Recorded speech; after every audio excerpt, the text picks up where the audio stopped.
So it's a tricky question, and just whatever comes to mind. But if you were to look back so far, what would be the 3 most influential moments? I'm trying to think. Well, I suppose it was terribly influential to me, the war breaking out when I was 12 and a half.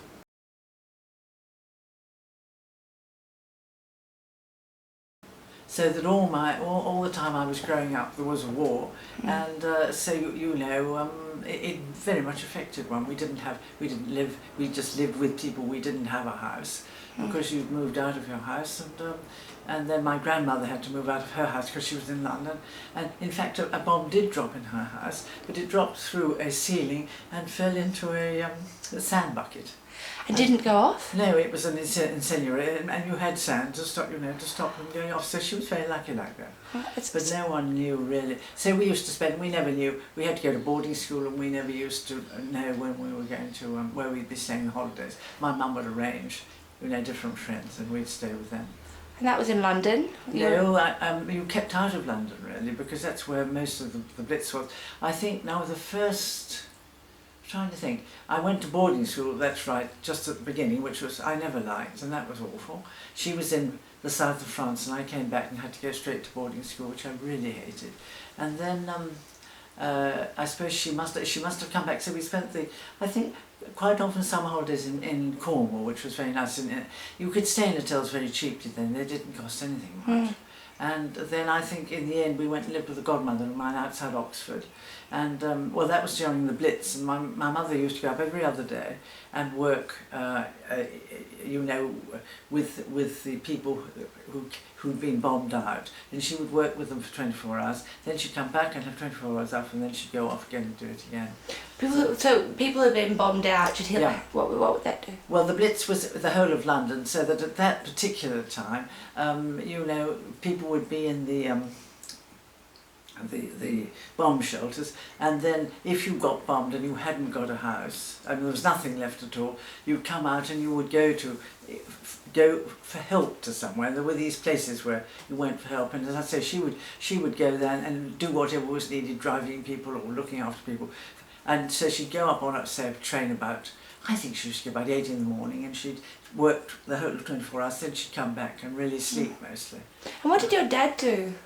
He died. He died when I was about, I think it was 1937, when I was about 11.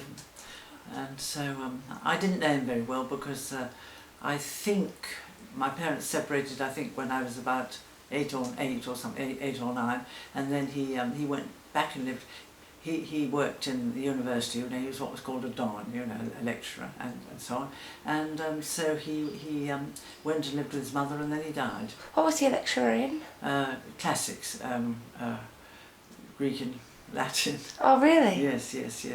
I thought was it quite unusual for couples to separate in 1930? I think it probably was. I think he'd had a difficult life because he was very short-sighted. My sister was very short-sighted, enormously short-sighted.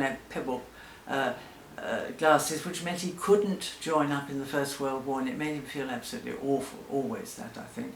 So he gave up his job and went and taught in a prep school, I think, during the war, and did that sort of thing. And then I think that made him uneasy always. And I think I think it made him a bit unstable, so that there came a time when I think my mother had an awful time. She was actually told by the doctors it was better if they were separate. They had a legal separation, not a divorce, that it was better for him if she didn't live with him, which is an awful thing to By the doctors? Yeah, that kind of thing, yes. Why? Just because he was unstable? Well, I don't know. I really don't know, because it's the sort of thing you don't know if it happens very close to you, And so we went off then and had a little house, me and my sister and my mother, and we lived there for 3 years before the war, and then the war came, and then we sort of, well, I suppose it always made a huge difference to one, because one was accustomed to not having anything. You couldn't get things. Everybody was poor, which was nice, and even if you wanted something, you couldn't get it even if you had the money. There wasn't anything, and you couldn't. There were a lot of things you of course couldn't do.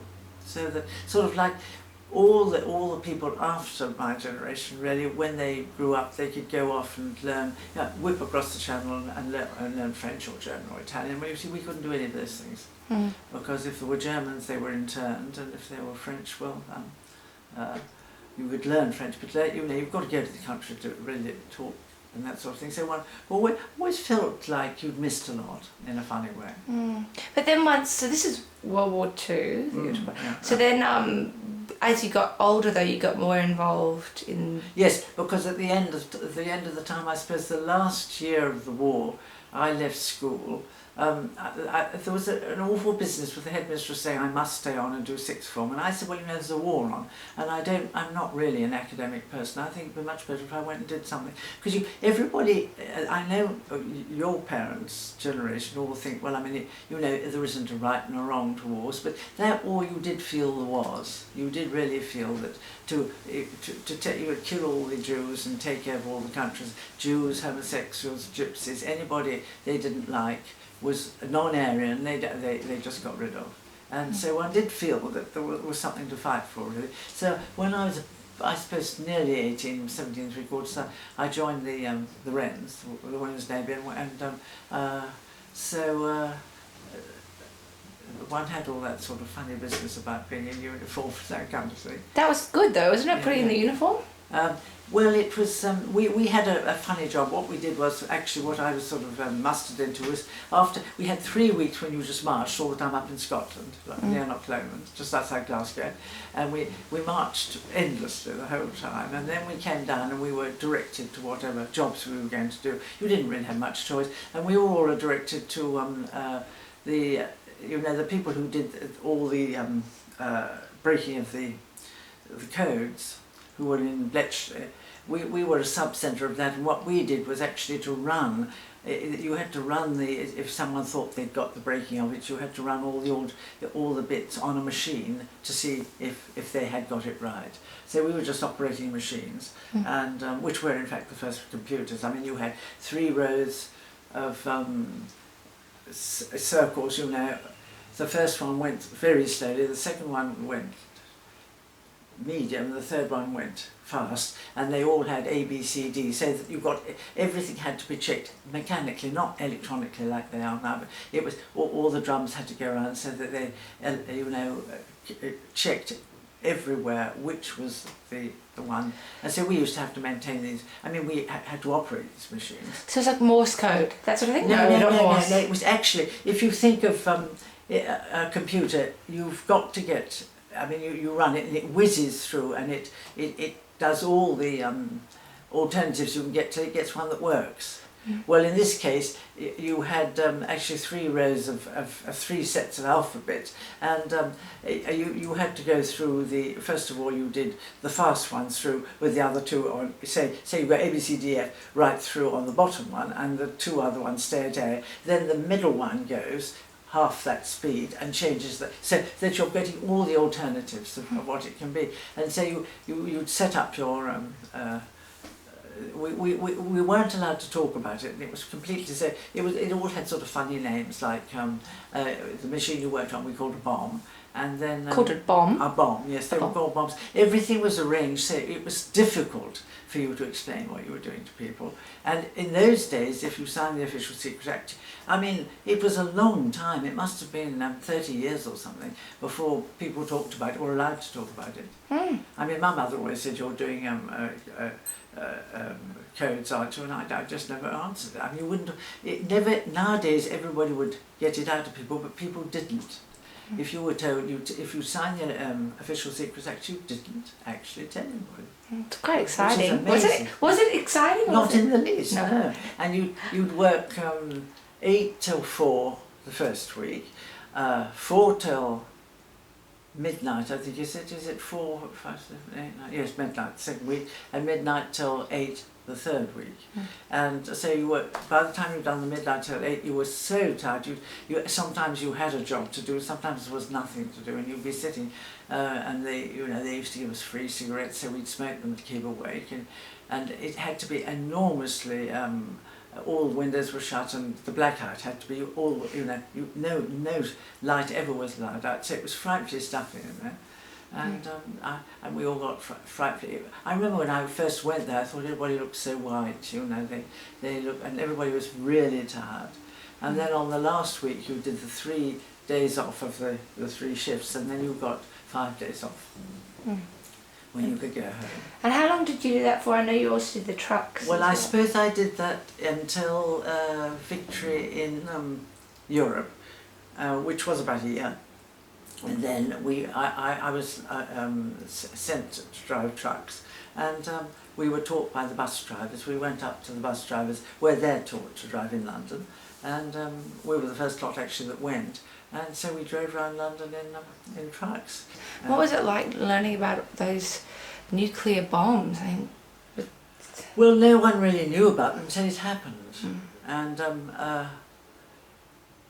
I mean, I think it was fairly catastrophic. The reason given was that you had to shorten the war. That's why they said to do it.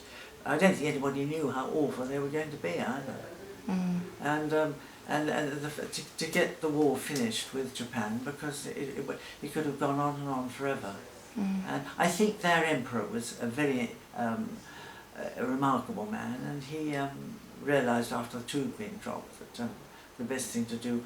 I think he was obliged to give up being a god, which was a huge thing, I think. You'd have to ask me about that. Yeah, about Japanese. But it is extraordinary. I think he was a very enlightened man. And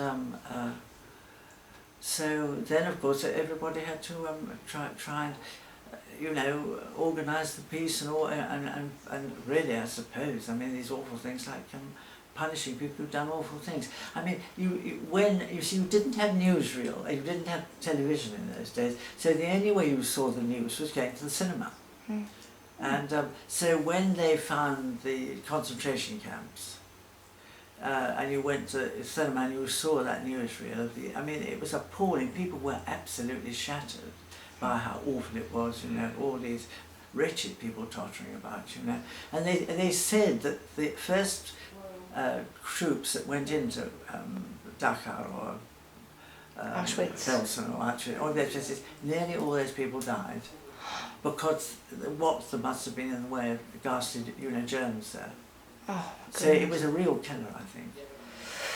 Yeah. It was so awful. You just can't believe how awful it was. So during the war, you don't have a full sense of all of that going on? Well, I think I knew a lot about it because the person who taught me I used to play the viola, the fiddle, and she had German friends who she always went to visit, who were musicians like her. And she saw them, being forced to wear, quite a long time before the war, they had to wear things saying they were Jews on there, and you would go to the market, and then suddenly some of the German soldiers would come in and knock down all someone's market display. And she wanted to rush in and do something, but for God's sake, don't, leave it alone, you can't. So a lot of people, I think Churchill knew very well what it was like, too much more, but a lot of people, it was a very short time between the First World War and the Second, and I think a lot of people just didn't want another war. I mean, they couldn't bear the thought of it. So that, I mean, as far as I was concerned, I suppose I was very young, and I think it was quite exciting, when one saw this thing going on. It didn't touch one because one hadn't been through what our parents had been through. It wasn't long, 18 to 39, you see, it's only 21 years. So you didn't feel, no one very close to you died? Or? No, I was lucky. I think it was it was an easier war, I think, for England that time. I think it was when you were in these awful trenches in the First War. And I mean, my mother used to say you'd be going out for a dance and someone would be dancing with you. And they'd just come from a trench. And they never spoke about it. And you weren't allowed, and there was nothing like post-traumatic stress episode. I mean, my father-in-law suffered from it all his life, but they didn't know about it. And so you go from this hideous thing, you could see the people you were shooting and so on, and you would come back, because you had leave, it wasn't far, France to England's not far, and then you would have this frantically happy time dancing all night and all this sort of thing, and then you have to go back again. Wow, and it wasn't really talked about? No, they never talked about it, no. and I think it was. I mean, I don't think anybody then didn't do it. Well, you see, Sopin's aunt and all her generation, or the same generation as her mother in fact, they never got married because all the young men had been killed in the First World War. There weren't any men to marry. So there were an awful lot of single women. And it wasn't ever like that in my generation. It was much more distant, you know. And you said that did Sofian's father have post-traumatic stress? Well, I would think an awful lot of people did. He was supposed to have been the clown, you know, the really jolly chap in his family. And he worked, he drove a motorbike and was a, you know, whatever you do, you know, taking messages and so on during that war. And he was never well again, ever. He always had frightful things matter with his stomach. He felt ill always, and he was, you know, you wouldn't have thought he was the most jolly, amusing person you've ever met. And I think he was really, you could say he was always ill. And I think it was simply caused by what he saw, which, I mean, I think people in Germany will say that the bombing that the Americans did in the Second World War was horrendous. I'm sure it was, as indeed was, I mean, the Blitz was like that. But it wasn't like you actually sat about in mud shooting someone who was, you know, such an ordinary guy just over the ridge, you know. It's very personal, it's very close. I think it was awful, yes. Wow. Okay, so that's... I mean, I don't say anything for war in any way at all. But it would have been, and for women, do you think it gave more opportunity than you may have had? Oh, I think that there was no doubt as far as women were concerned, that's when they got, everybody got their freedom. I think everybody from then on said, I can do any job. I mean, I was always brought up that, I never had any problem about women's lib. I was always brought up you could do exactly what you wanted. I mean, that was just how my parents saw these things, but most people didn't, you know. A woman's place was in the home and you got married. And then, of course, all the men went to war. Who was going to do, I mean, they had land girls who did the farming, they had other people who, you know, who did all the other work, because there was only females left to do it. I mean, the only reason my mother wasn't brought up, she did a lot of war work, was who had young children. They didn't, they I think very sensibly said, you can work during the school term kind of thing, but not. That's good, so you stay with the kids sometimes. Yeah. Okay, so that's war. The second influential moment that stands out. Well, I suppose it was getting married, really, probably.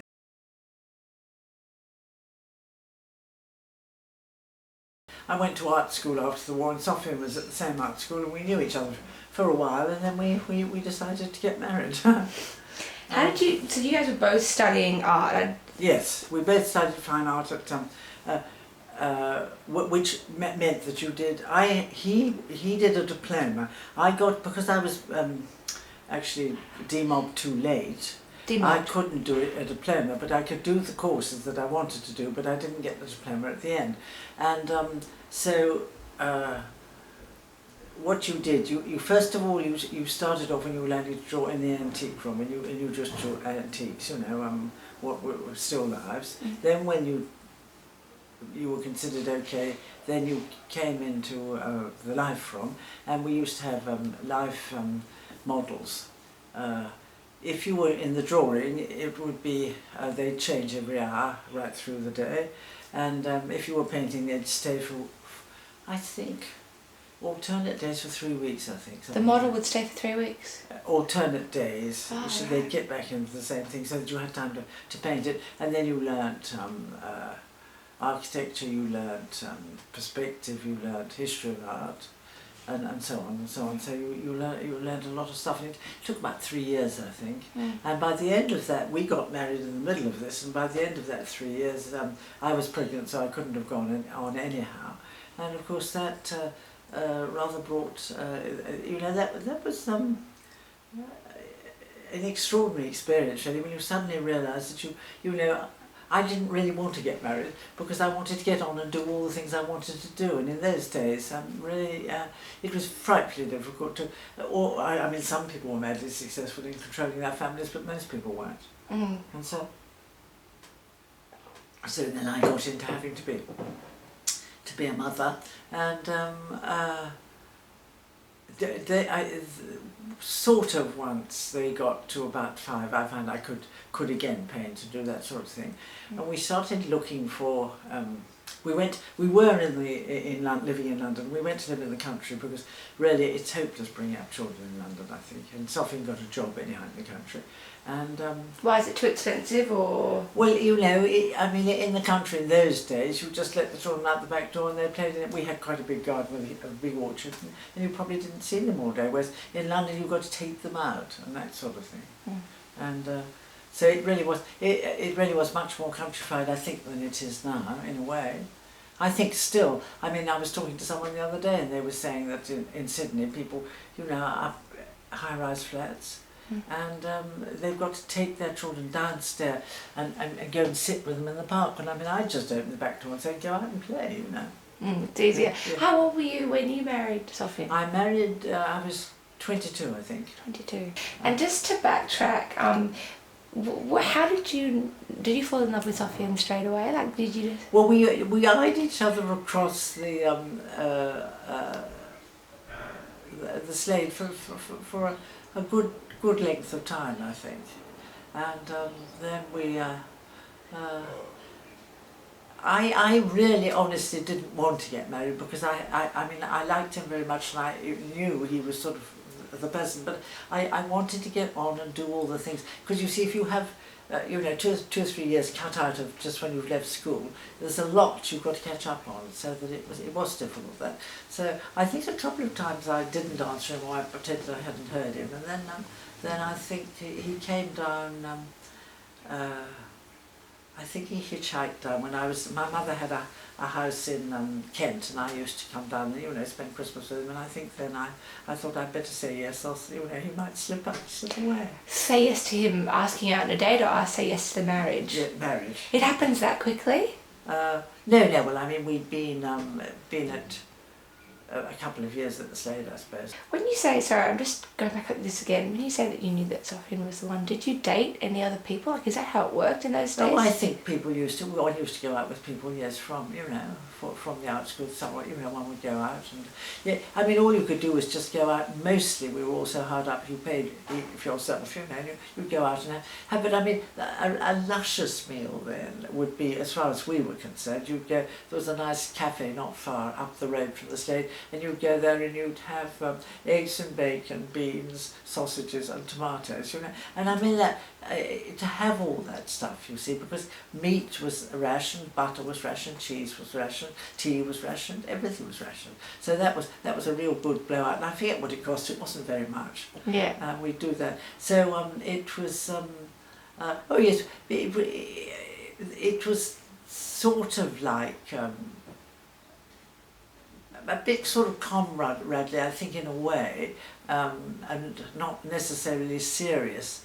I mean, it was a slower dating, I think, that we have now. I mean, there were some people who were, you know, tiresome, was always like rushes into bed with them. We knew who they were, we would avoid them. But it was just not, everybody wanted to, you know, enjoy the time that they had before they had to start really working.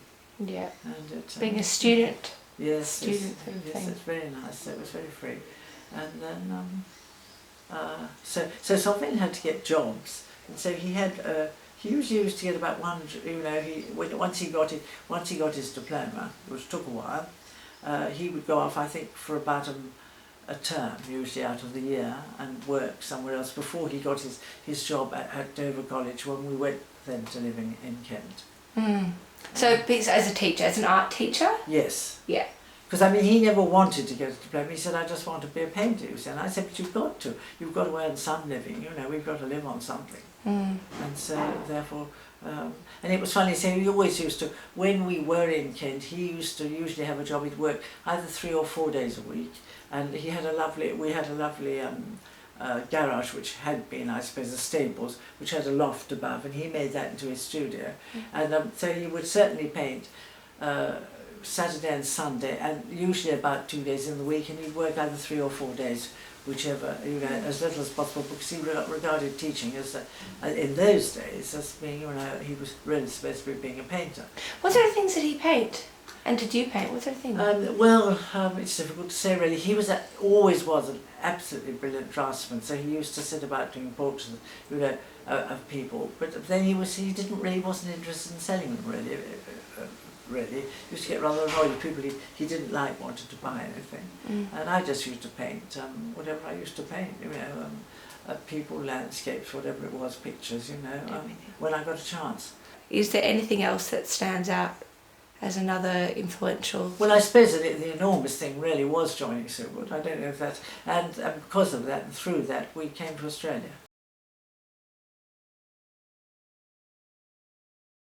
How did it come to be that you joined Silwood? I don't know. Well, Sofian had a friend, a very great friend, who came in one day, and we'd all looked for things. Everybody was looking for the way, and so on. And he just threw a couple of books on the table and said he was the chap who had been to school with Sofian and trained in California with Sofian, and they were always great mates all their lives, and he said, I think that might be of interest, and we looked at it, and so Sofian got in touch with the people in now where was it first? I think Dover, and he went and saw this chap, and then he suddenly, something happened and he disappeared. Sofian did, or you? Yeah, the helper who was supposed to be joining him, and then he went and found someone else in Canterbury, and I, for some reason, never could say, I knew I wanted to join, but I never could say yes until actually Sofian said one day, I said, I will come and see the helpers today, and he said, it's funny, this is the first day I'd stopped wanting it to, I'd given it up. Well, it was interesting, wasn't it? So we hadn't been in very long when it sort of became quite clear that we ought to come to Australia. See, Sofian's father was Australian. He was born in Paran, and then his grandmother had some upset with his father, his grandfather, and she brought them back to first of all Italy and then England. So wow, he must be one of the first. Well, yes, generations. I think that the first Armytage landed in Hobart Town. Now I ought to remember this. 17, I think about 1813, something like that. I think they were the first, either they or great friends of them, I think it was them, were the first people to take sheep from Tasmania to Australia. Oh, from Tasmania to the mainland? Yes. Oh, okay. So they went first of all, you see, to Hobart Town. That's where they first arrived. And when I used to know all this. I actually wrote the whole thing up because no one else could ever find out with his uncle's records and so on. He landed in Hobart Town and he went up to see the governor. And when he came back, someone had stolen all his luggage, and so the governor gave him a block of land just outside. Hobart in a place called Baghdad, spelt wrong, and we'd always heard about the house in Baghdad, and when we went to visit people later who we knew in Hobart, we drove out and actually saw the house. In Baghdad, how strange. And it was Baghdad. That's interesting to know that. Okay, so just to go back to the Silwood thing, I don't know, what year, when was that? Well, that would have been, let's see, I think Sofian was opened in I'm trying to think, we're in 1900s, aren't we? We're in 2000. Yeah. Papa came to London first in 57, and I think Sofian was opened in 62. I was opened in 63, and we came to we must have actually come to Australia 63. We landed in about February 64, I think, and Steve was born September. And why did you come to Australia? Because He received to. I mean, it was quite clear. He kept getting, go to Australia, and his father was very pleased because he, come from here and liked that very much. And why we really came, now it wasn't as simple that, why we really came was we wanted to avoid the situation that there was, that if you wanted people to be I mean, the snobbishness of the way people are about being educated in Europe was very bad, and if you therefore could afford, Sofian's father had sent him to Eton because he had a cousin who was a housemaster and he got a very cut rate. And Sofian didn't like it there, but it was a good school, if you see what I mean. So there was a possibility to get there much more reasonably because you were, you know, an ex-Etonian, and you know they would assess your income and then allow for that.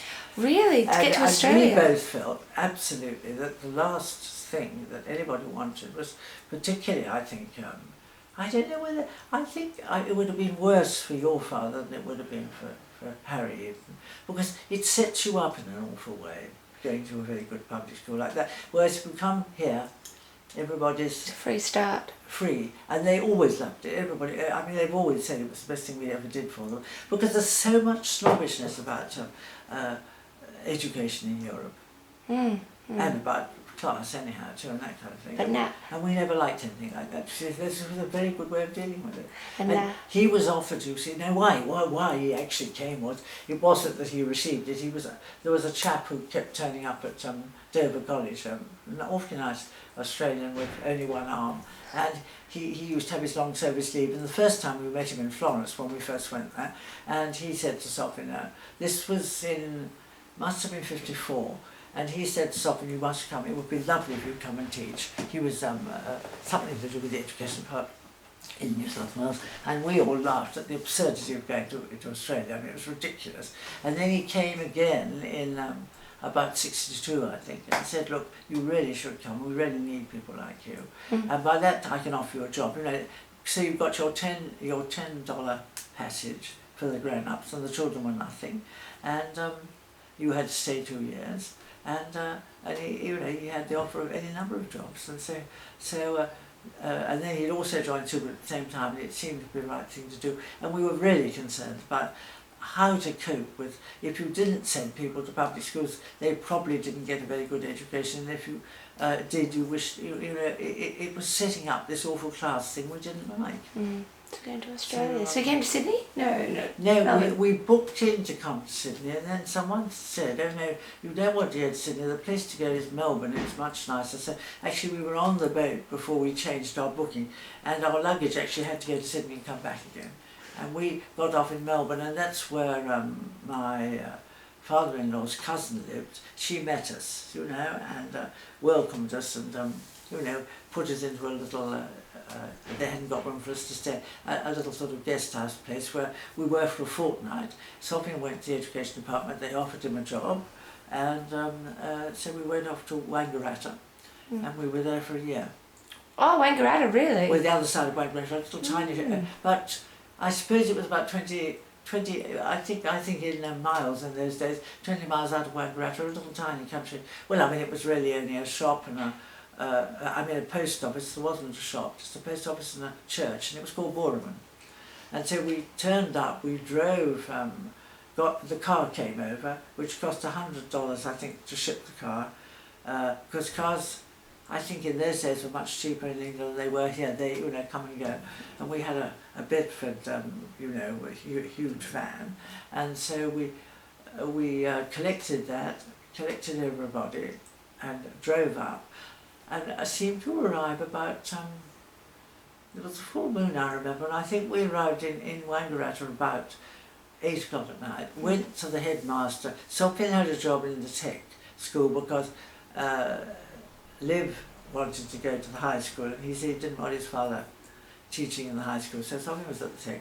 And the very nice headmaster gave us a cup of tea and something to eat, I think. Then we drove out to Borman, where we found that, we couldn't get the key for the school house, you know, the teacher's house, which was where we were going to live. And so he got the key knocked up somewhere and got the key for the school, and we actually slept on the floor in the school that night. And all of us always remember, even now when we hear a magpie, in the morning we heard the magpies outside and the sun pouring in, and none of us ever forgotten that. Were you happy to be in Australia? That was a good feeling. Yes, it was lovely there. We loved it. The people, you know, and we had to camp very much in that house because there was no power. It hadn't got out there yet, and all we had was a chip heater for a bath, and we thought we were entirely on rainwater. It turned out we did have tank water full, but we didn't know that, so we only had one bath a week, and then we used to heat the water on the funniest little stove, and you know, wash like we'd always done that in France, so we used to one bath a week, and then you just sort of scrub. That's right. Yeah, and then we were very good at it because in France we always did that. You start at the clean bit and feet are last. Okay, so and so that was lovely. And I mean, lots of we made good friends, and you know, we could walk down to the Ovens River, and you could see platypus in the river there, and we'd have camps and picnics there, you know, that kind of thing. And then we had to come back to Melbourne, or you know, go to Melbourne first, because we had to, you know, people had to go to Livingston, had to find a good school. He didn't want to stay up there, and not Harry? Didn't Harry? No, Harry. You see, Sophien's family had connections with Geelong Grammar School. They were cousins, and they therefore offered that our boys could go there. Harry wanted to go. Livingston said he never ever would go to a boarding school again as long as he lived. So we took Harry up there, and he did go to Geelong. And the headmaster said, "But aren't you going to come too to Livingston?" Who stood there and said, "No, I'm not."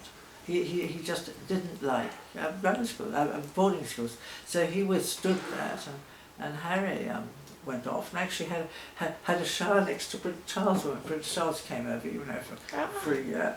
But I think he enjoyed it for a bit, but in the end he couldn't take it anymore, being separated, you know, and he came back and he finished, I think his last year. He was at the high school near where we lived, where Lydia subsequently went. And you all went to Melbourne then. I can hear everyone buzzing around. I think that's a good whack. Good big whack, yeah. Good, yes, that's right. Thanks, Granny. Well, that's all right. You can work it all out. Yeah. Thank you. No, it's funny, isn't it? And we haven't really gone far, but there we are. But I feel like if there's anything else that you felt like talking about at any point, then I didn't actually know half of that stuff. And well, I mean, it's funny because I'd actually forgotten the reason really was because we couldn't bear the idea of the boys getting, you know, snobbish and thinking they were better than other people and all that kind of thing. Yeah. I mean, it's a horrible thing. I hate it even when I go there now. And that awful English thing, you know, we're right, everybody else is wrong, which Sophia's sister still has. Yeah. I can see that you've passed that on to Dad, because Dad's very aware of. Well, I think I think that's all part of it. I mean, I think they all felt so happy to come here. You know, they've always said that. Yeah. And yes, it's a funny thing. I mean, I never liked. I hated the 30s. I was only a little, but I hated the fact there were people who were privileged and people who weren't. It made me feel most uncomfortable. It's an attractive trait in people when they think they're better. You see that a lot still, but probably not as much. Oh yes, as it would have been. I think it's. I think you probably see it probably just as much, really, in a way. And you could see it here a bit with Sydney people. They were always different from everyone else. They were always talking, and you know, we went in for being very artistic and things. But we felt in a way that we'd had so much culture in our lives.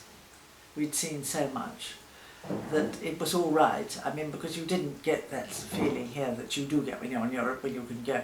I mean, imagine just walking around Florence and everything was outside. Then I was saying that the other day. I mean, the Donatellos went inside. You could walk around a corner and there was Donatello's St. George, and you could just pat him as you went past. And you could go into the baptistry, and all the children, all the Florentine children were always baptised there. It was always open. There was nothing like it is now. It was an absolute miracle, and we'd seen no art, you see, at all, except in reproductions, because all the National Gallery and everything had been taken to Wales, and there was a picture a month. You would see one picture a month. Oh my God. That was That's all that made it out. and that's why they're all still. They've still got them all. The one picture a month. Yes, so they bring one picture a month up and put it in the National Gallery, and then they had people who played lunchtime concerts with that, and then the next month there would be another picture, and all the rest were all in caves down in Wales. Caves to avoid bombing. Yes, they were just hidden in these. Ah. If you get good caves, they're very, very good for humidity and all that kind of thing. Oh. And I think that was actually down there that certainly the Hobbit was written down there. He worked down there with all those things. They had to keep them all. The Tolkien Hobbit. Yeah, Tolkien. Tolkien, yes. Yeah. So he wrote most of those during the war. Oh gosh. And he was living other extraordinary things That happened. makes sense of why you'd write Yes. something like that. Yes. It does strange things to your imagination. Well, this extraordinary thing about good and evil and all that, which is very interesting. Yeah. But that was the nice thing. I mean, if you can say a war was nice, that there was a right side and a wrong side. I know Harry and Liv have often, chided us about that, but it was quite clear. As Hitler kept going into Poland and everywhere else and just taking them over. Yeah. And I mean, it wasn't just taking them over; it was destroying anybody who wasn't Aryan.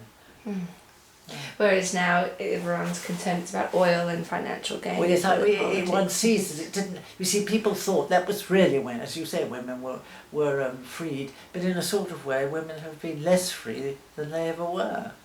Why? Because they now have to work and still run the house, you know what I mean? And they have no other, they're forced into working all the time and probably not being able to look after their children as much as they wish they could. It makes it very much harder, I think. Yeah. If you're going to buy a house between the two of you, you've both got to work. Yeah. Good. Well, that to look forward to, trying to figure out. Yes. Still a Yes, few years off. there's a lot of things, but it's been interesting how it hasn't worked. I mean, we always would have great jokes until quite recently. That if your husband was nice and helped you with things, he'd always say, "Oh, I've washed your kitchen floor. It wasn't our kitchen floor. Never. Yeah. Well, I've done your washing." Punch him in the Yeah, face. that's right. Well, I was. Did Sofian do any cleaning? He was very good. He was always good. He would never cook, but he was always very good about things. My feeling was that everybody did the equal amounts of it, and that kind of thing. And as I say, I never knew what people meant about women's lib because I always knew, and I was always brought up and I was educated that if you wanted to do anything, you could do it.